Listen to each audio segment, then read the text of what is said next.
We're getting ready to head out for the day, so I'm gonna do just some really quick makeup. The boys are running around, they're being loud, it is what it is. I'm gonna use this Versed Daily Mineral Sunscreen. It has 15.2% zinc oxide, broad spectrum, SPF 35. I was using a Cetaphil SPF 50, but I found it was very like powdery and it made my skin look old, and I want to be glowy. So this is tinted. I'm going to use a little bit of this and spread it all over, and then we're going to dot our makeup on. Oh, first I'm going to do my setting spray, which will help me be super glowy and help my makeup stick, and it hydrates.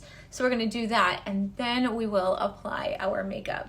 Did my setting spray. So now I'm going to take this contour color. Isn't it so pretty? This is indigo. And you don't necessarily need to be super dark toned to wear indigo. It just has a nice, like a different undertone to it, which I really like in the summertime. It kind of warms you up. And if you want to get away with using less products, this is a good way to do it, because you might not really even have to wear bronzer if you do this, because many times I do wear bronzer if I wear a cooler colored contour. So I contoured there, and under my cheekbones I contour my nose, make it nice and thin like that, and then I contour all along my jawline, and it kind of cancels out my jowls right there, snatches that jaw, and then hides that double chin. So now we work on color correcting with our highlight colors. This is one that I consider my concealer color because it's a little bit lighter, just not too light, and we're going to brighten this whole center triangle of our face. So I'm going to brighten a little bit here, and it's also going to color correct the redness and right here. And then I'm going to use a little darker color, and this is going to cancel out my melasma, and this is the one that most closely matches our skin tone. And we go around everywhere else. Oops, tapping the wrong one, but that's okay. It'll all blend together. And then we go back and we blend. And a little on my eyelids too, to get rid of all the pink. But it's nice because it cancels out the redness. We're only getting one layer of makeup, so it just blends all beautifully together and corrects all the things that we don't love and accentuates the things that we do. You can always go back and add more if you need to, but starting out with just a little bit is great. You can start with the lighter areas. This is the blush and bronzer brush, which really is a great blending brush, especially if you aren't using or don't want like a full coverage look. If you do want a full coverage look, the buff brush is great for that because it's more dense. It's going to pick up more product. With this, I love it. And then I can bronze with it if I want to. I can apply my blush with it. So I do all the lighter areas first, and you can still see my skin through there. It's just really lightweight coverage, which I like. You don't have to apply your makeup with your fingers either if you don't like doing that. You can apply with any of your brushes. Some ladies like to use the smudge brush and like put their dots on. Some ladies don't put dots on at all, and that's totally okay. You can just take your brush and tap into your makeup and blend it on where you want it. So the contour, it didn't bronze me as much as I wanted to be bronzed, which is okay. I still love it. So I'm going to take the larger end of my brush, and I'm going to apply my bronzer above each eye and just give myself a nice sun-kissed, glowy, natural look.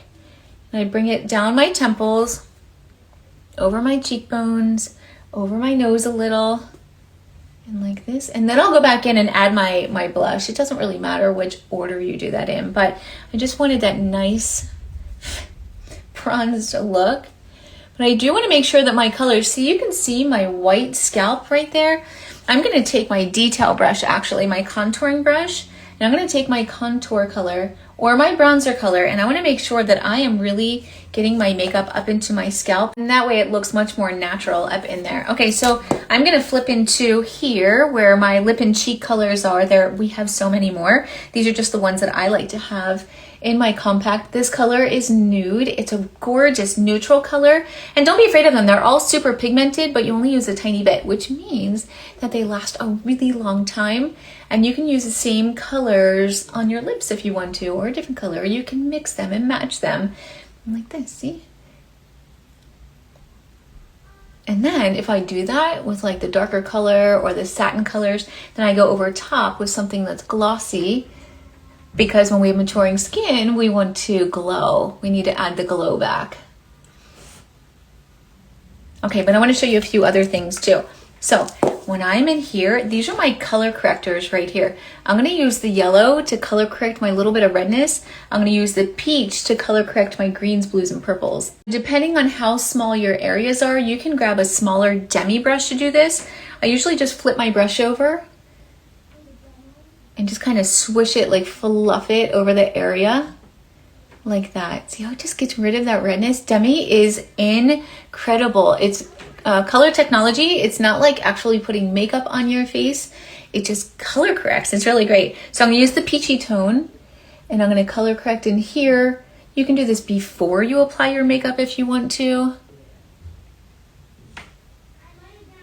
But make sure you get color match to your demis and to your 3D foundations. If you bronze your face and you feel like your neck is too light, you can just go into your bronzer and go in and bronze your neck.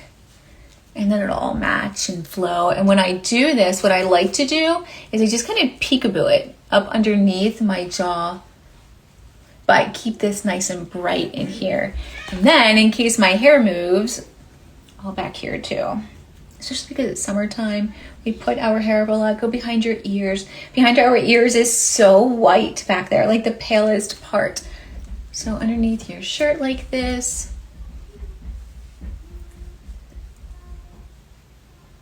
Okay, now we're gonna do our brows. Service is so bad, I don't know what's going on. Before we do our brows, we're going to do our illuminator.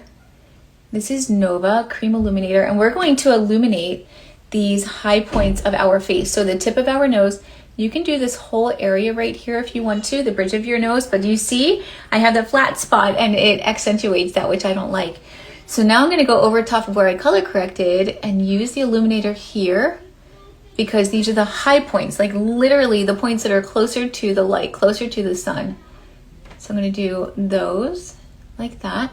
I'm gonna do my bottom lip, because that naturally glows and grabs light. Your chin right there, and then right here on the top part. And normally I would do under the arch of my brow also after I do my brows, but I really need to pluck.